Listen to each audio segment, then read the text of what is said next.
Hello friends, कशा आहात? मजेत ना? मी प्रीती अनंतवार रेसिपीजमध्ये आपल्या सर्वांचं मनपूर्वक स्वागत करते. मागच्या व्हिडिओमध्ये आपण सत्तूचं पीठ कसं बनवायचं त्याचा व्हिडिओ पाहिलेला आहे. आज त्याच सत्तूच्या पिठापासून वेगवेगळे पदार्थ कसे बनवायचे त्याची व्हिडिओ पाहणार आहोत.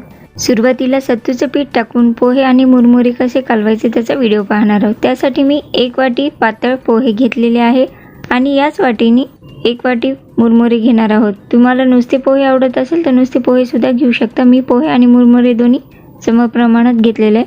तुम्हाला कमी जास्त प्रमाण हवं असल्यास घेऊ शकता.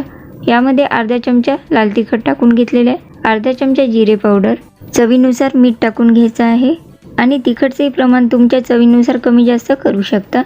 यामध्ये टाकण्यासाठी तेल गरम करून त्यामध्ये जिरे मोहरी टाकून कढवलेलं तेल घेतलेलं आहे. तेलाचं प्रमाण पोहे आणि मुरमुऱ्याच्या आवश्यकतेनुसार टाकावं.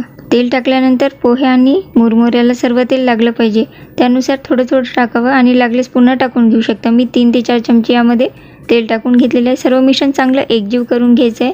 यामध्ये टाकण्यासाठी मी इथे कच्ची कैरी वापरलेली आहे आणि या कैरीला मी इथे किसून घेणार आहे आणि मोठ्या साईजचा कांदा घेतलेला आहे. कांदासुद्धा किसून घेतलेला आहे. तुम्हाला बारीक चिरून आवडत असेल तर बारीक चिरून सुद्धा तुम्ही कांदा टाकू शकता. मी इथे कांदा किसून घेतलेला आहे. तुम्हाला आवडत असल्यास यामध्ये आंबट गोड लोणचं सुद्धा टाकू शकता. मी इथे कैरी घेतलेली आहे. कैरी सुद्धा बारीक चिरून न टाकता किसूनच टाकणार आहे. तुम्हाला बारीक चिरून टाकायची असेल तर टाकू शकता किंवा स्किप करायची असेल तर नाही टाकलं तरी चालेल. कैरी सुद्धा मी इथे थोडीशी किसून घेतलेली आहे. सर्व मिश्रण पुन्हा चांगलं मिक्स करून घेऊ आणि यामध्ये 4 ते 5 चमचे आवश्यकतेनुसार सत्तू पीठ टाकायचं आहे. अजून एक महत्त्वाची टिप म्हणजे सत्तू पीठ पूर्ण पोह्याला लागलं पाहिजे एवढं टाकायचं आहे. थोडंसं जास्त टाकलं तरी चव छानच लागते. सर्व मिश्रण हाताच्या साहाय्याने चांगलं मिक्स करून घ्यायचं आहे. कांदा किसल्यामुळे थोडा ओलसरपणा येतो आणि सत्तूचं पीठ छान मिक्स होते. सर्व मिश्रण मिक्स केल्यानंतर थोडंसं सत्तूचं पीठ कमी वाटल्यामुळे पुन्हा अजून मी 2 चमचे सत्तू पीठ टाकून घेतलेलं आहे. पूर्ण मिळून 4 ते 5 चमचे मी सत्तू पीठ टाकलेलं आहे. मी इथे आंबट गोड लोणच्याचा रस्सा घेतलेला आहे, हे टाकणार आहे. यामुळे सुद्धा चव छान लागते. बारीक फोडीचं लोणचं असेल तुमच्याकडे आंबट गोड ते सुद्धा टाकू शकता. पोह्याला थोडा ओलसरपणा यावा आणि चव सुद्धा छान लागावी त्यामुळे इथे आंबट गोड लोणच्याचा रस्सा टाकून घेत आहे. यामध्ये आंबट गोड लोणच्याचा रस्सा किंवा कैरी तुमच्या आवडीनुसार टाकू शकता. सर्व मिश्रण चांगले मिक्स करून घेतलेले आहे आणि खमंग चटपटीत अशी सत्तू पिठाचे पोहे मुरमुरे खाण्यासाठी तयार आहे. मी इथे प्लेटमध्ये सर्व करून घेत आहे. तुम्हाला आवडत असल्यास यावरून बारीक चिरलेली कोथिंबीर, बारीक चिरलेला कांदा आणि शेव सुद्धा टाकून घेऊ शकता. सत्तू पिठाचे मुरमुरे आणि पोहे खाण्यासाठी तयार आहे. या व्हिडिओप्रमाणे अजून एक सत्तू पिठापासूनच गोड सत्तू पीठ कसं बनवायचं त्याचा व्हिडिओ पाहणार आहोत. मी इथे पाववाटी दूध घेतलेलं आहे. यामध्ये आवश्यकतेनुसार साखर टाकावे. मी 3 चमचे साखर टाकून घेतलेली आहे. तुम्हाला गोड किती आवडते त्यानुसार साखरेचं प्रमाण कमी जास्त करू शकता. बरेच जण दुधाऐवजी पाणी आणि साखरेऐवजी गूळ सुद्धा वापरतात किंवा दुधामध्ये सुद्धा गूळ टाकतात. अशा पद्धतीने सर्व मिश्रण चांगलं मिक्स करून घ्यावं. साखर विरघळून घेतलेली आहे. यामध्ये आपण मावेल एवढे सत्तू पीठ टाकणार आहोत. सुरुवातीला मी 1 ते 2 चमचे सत्तू पीठ यामध्ये टाकून घेते आणि सर्व मिश्रण चांगलं मिक्स करायचं. यामध्ये गुठळ्या राहिल्या नाही पाहिजे याची दक्षता घ्यायची. एक महत्त्वाची टीप म्हणजे मिश्रण जास्त कालवायचं असेल तरी सुरुवातीला थोडं दूध घेऊनच त्यामध्ये सत्तू पीठ टाकून मिश्रण मिक्स करावं आणि मग लागल्यास पुन्हा दूध टाकून घेऊ शकता. सुरुवातीलाच जास्त दूध टाकलं तर मिश्रण व्यवस्थित मिक्स होणार नाही आणि यामध्ये गुठळ्या राहू शकते. त्यामुळे तुम्ही दुधामध्ये किंवा पाण्यामध्ये सत्तू पीठ कालवणार असेल तर ते थोडंसंच घ्यावं आणि मग त्यामध्ये सत्तू पीठ चांगले मिक्स केल्यानंतर आवश्यकतेनुसार दूध किंवा पाणी टाकून घेऊ शकता. सर्व मिश्रण चांगलं मिक्स केलेलं आहे. चिमूटभर मीठ टाकलेले यामुळे खूप छान टेस्ट लागते आणि पुन्हा मिश्रण एकजीव केलेलं आहे आणि यामध्ये एक सुद्धा गुठळी राहिलेली नाही आहे. तुम्हाला आवडत असल्यास यामध्ये वेलची पूड सुद्धा टाकून घेऊ शकता. सर्व मिश्रण एकजीव करून घेतलेलं आहे आणि गोड सत्तू पीठ खाण्यासाठी तयार आहे.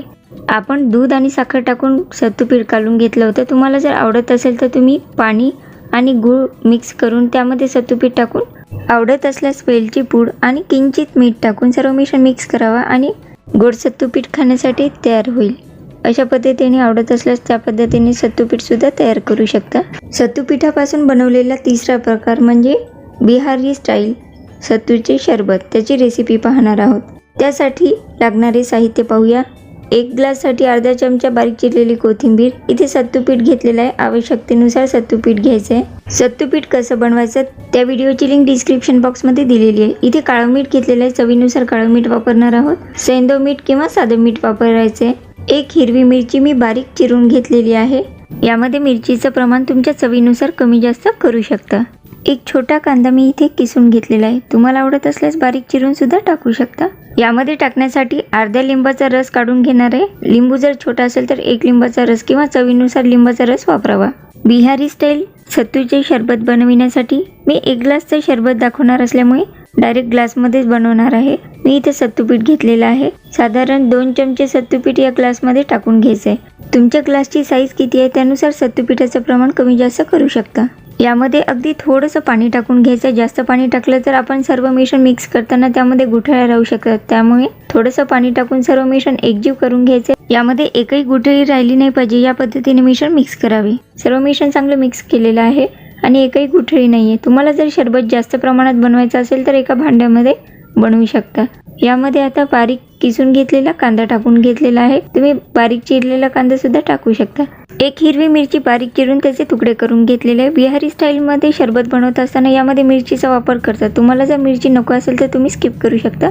यामध्ये चवीनुसार सेंधव मीठ किंवा साधं मीठ टाकून घ्यावं आणि थोडंसं मी काळं मीठ सुद्धा टाकून घेणार आहे। यामध्ये टाकण्यासाठी मी इथे लिंबू घेतलेला आहे, याला चिरून यामधील अर्धा लिंबू घेतलेला आहे आणि या लिंबामधील बिया काढून या लिंबाचा रस एका वाटीमध्ये काढून घेतलेला आहे आणि तो लिंबाच्या रसामधील बिया काढून या ग्लासमध्ये टाकून घ्यायचा आहे। यामध्ये अगदी थोडीशी बारीक चिरलेली कोथिंबीर टाकलेली आहे आणि थंडगार पाणी टाकून घ्यायचं आहे। 1 ग्लास भरून थंडगार पाणी टाकून घेतलेलं आहे। आवडत असल्यास यामध्ये बर्फाचे क्यूब्स सुद्धा टाकू शकता। सर्व मिश्रण चमच्याच्या साहाय्याने चांगले मिक्स करून घ्यायचे। हे शरबत थोडेसे पिऊन पाहिलेले, याची चव सुद्धा अगदी मस्त झालेली आहे। खास उन्हाळ्यासाठी थंडगार बिहारी स्टाईल सत्तूचे शरबत पिण्यासाठी तयार आहे। या शरबताप्रमाणे सत्तूचे गोड शरबत बनवायचे असेल तर अशाच ग्लासमध्ये 2 चमचे सत्तूपीठ टाकावे आणि या मिश्रणासारखंच ते मिश्रण पण चांगले मिक्स करून त्यामध्ये गुठळ्या राहिल्या नाही पाहिजे अशा पद्धतीने मिश्रण मिक्स करायचं। त्यामध्ये चवीनुसार साखर टाकावी आणि किंचित मीठ टाकून सर्व मिश्रण मिक्स करायचे आणि अर्धा लिंबाचा रस टाकून पुन्हा सर्व मिश्रण मिक्स करायचं। अशा पद्धतीने गोड सत्तूचे शरबत तयार होईल। आज आपण सत्तूच्या पिठाचा वापर करून 3 प्रकारचे पदार्थ कसे बनवायचे त्याचा व्हिडिओ पाहिलेला आहे। व्हिडिओ आवडला असेल तर व्हिडिओला नक्की लाईक करा। अशाच वेगवेगळ्या रेसिपी जाणून घेण्यासाठी माझ्या चॅनलला अजून सबस्क्राईब केलं नसेल तर नक्की सबस्क्राईब करा। माझे व्हिडिओ तुमच्या फ्रेंड्सना शेअर करा आणि तुमचे कमेंट मला कमेंट बॉक्समध्ये नक्की कळवा। व्हिडिओ पूर्ण पाहिल्याबद्दल आपल्या सर्वांचे मनपूर्वक धन्यवाद।